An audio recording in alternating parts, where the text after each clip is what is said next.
Final overview of key things you can do to make sure your items get the maximum exposure on eBay. 1. Create a website storefront and link your eBay items on it. This will give potential buyers another avenue to find your items and learn more about your store.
This will help your items show up in search results and give buyers a better idea of what they're looking at.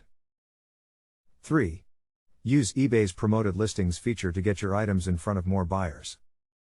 This is a paid feature, but it can be worth it if you want to boost your sales, and if you use the pro trick I taught to boost impressions, this will rain sales. 4. Make sure you have good customer service policies in place. This includes things like offering free shipping and returns and responding quickly to buyer questions. Good customer service will help build buyer trust and keep them coming back for more. By following these tips, you can help ensure that your eBay listings get maximum exposure and lead to more sales.